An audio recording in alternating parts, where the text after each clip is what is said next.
मानवी digital recording studio पूरी हमार अलन प्यार बहिया में आवाना दीवाना के अपना तू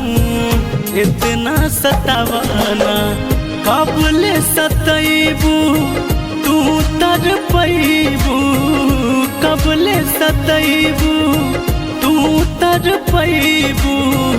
इतना बतावना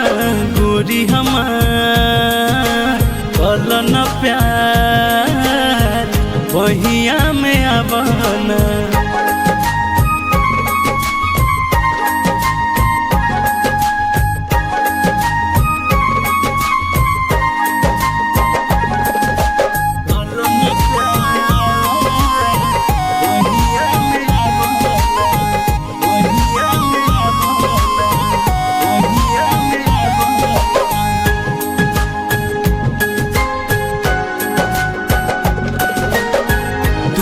हमर जान हो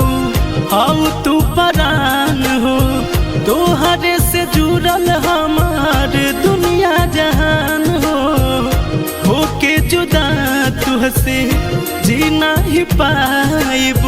दूर जद जइबू त हम मरी जाइब सुना बतिया हमसे अहिले कसम से सुना बतिया हमसे अहिले कसम से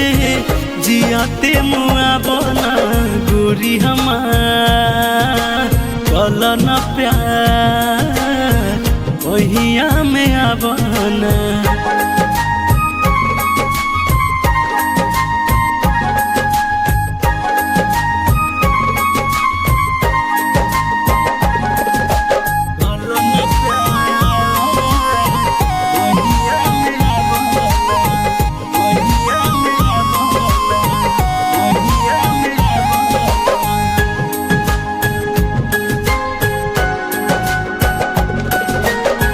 आखिर कब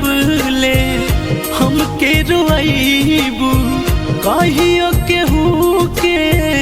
जिंदगी में जइबू हमारा में कमी कबो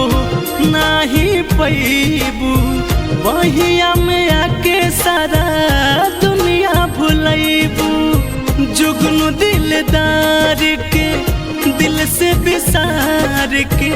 धड़कन धनंजय के दिलवा से बिसार के जियरा धर का बना गोरी हमार कलन प्यार बहिया में